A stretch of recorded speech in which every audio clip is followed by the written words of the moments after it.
C'est parti.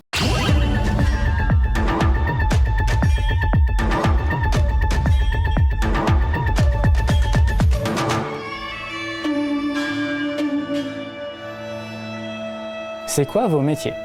Donc moi je suis Jonathan et je suis cinématic designer. Moi je suis Julie et je suis animatrice. Et moi c'est Lisa et je suis lead animatrice. Le travail de l'animateur, ça va être essentiellement de donner vie à tout ce qui va être à l'écran. Donc les personnages, les objets, des éléments de décor aussi parfois. Il y a deux grosses manières différentes d'animer. Il y a ce qu'on appelle le keyframe, ce serait ce qu'on voit dans la plupart des films d'animation. Et puis partir d'une base d'animation avec un acteur qui a déjà fait le mouvement pour nous. Donc ça s'appelle la motion capture. En cinématique design, on va faire le montage, s'occuper de créer la dynamique entre les personnages. On va aussi s'impliquer en amont sur l'écriture, sur comment les personnages vont interagir entre eux. On va même participer des fois à écrire les lignes des personnages, des dialogues. On va aussi s'occuper de tout ce qui est côté technique, donc la mise en place technique dans le moteur.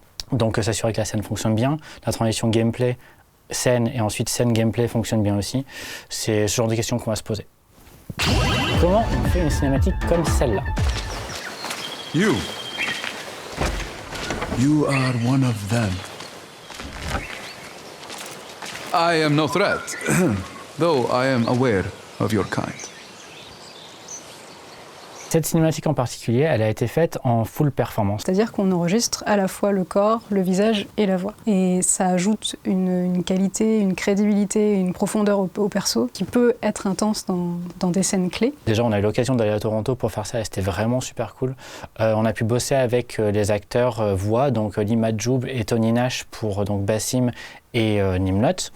Et c'était quelque chose d'impressionnant de les voir juste travailler. En fait, on s'attend pas à ce que ce soit si parfait du premier coup. En fait, c'était impressionnant à voir. La petite particularité de cette scène-là, c'est que pour notre personnage principal, Hind, on n'a pas enregistré d'expression du visage pendant le tournage mock-up. Donc on a dû le refaire de zéro. Je suis partie d'une référence vidéo. Ce que fait tout animateur quand il commence à travailler, c'est qu'il se prend en vidéo. Il y a un petit côté un peu mégalo, mais ça fait partie du métier, acteur studio.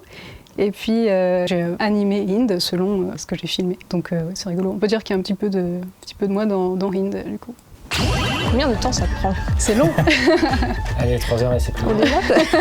De l'établissement du scénario à du coup tout ce qui va être recherche du coup du mouvement par les acteurs, du tournage mock-up, réception des datas, puis travail du coup de l'animateur, on parle en plusieurs mois. Juste pour donner un ordre d'idée pour cette scène-là, par exemple, la première version écrite de la scène, elle était à peu près en février, et la dernière version, c'était en octobre. Et encore, ça c'est relativement rapide comme temps de production, parce on avait un nombre limité de scènes par cinématique designer, et donc on a pu se concentrer sur chaque scène pour donner de l'amour comme il fallait. Vous pouvez décortiquer un plan pour nous. Nimlot. What has happened? The robbers.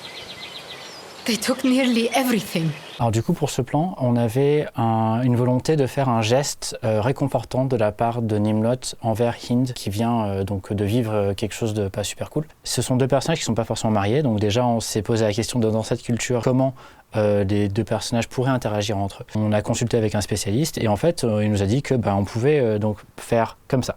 Donc en gros, faire les deux mains du personnage masculin qui entoure les deux mains du personnage féminin. Donc ça, on avait une volonté de faire ce geste. Et après, on a aussi la volonté de le mettre en avant. Et donc, on a dédié un plan dans la séquence à donc juste montrer ces mains-là. Et je pense que ça aide à caractériser la relation qu'ont ces deux personnages, pour donner ce côté intime, mais pas trop. Et c'est là qu'il faut taper, c'est ça? Ah, ça a marché. Alors, comment faire correspondre les paramètres du gameplay avec la cinématique? Avec grande difficulté. Non, c'est pas vrai. C'est un sujet qui est réel pour le cinématic design, mais pas que.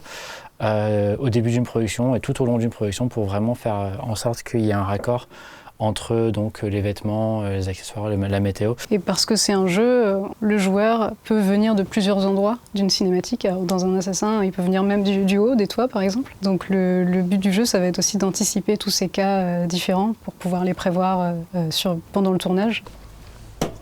Oh, c'est tellement discret. C'est C'est mignon comme petit. Les joueurs étaient même pas prêts. C'était quoi la plus grosse galère ou le plus gros challenge?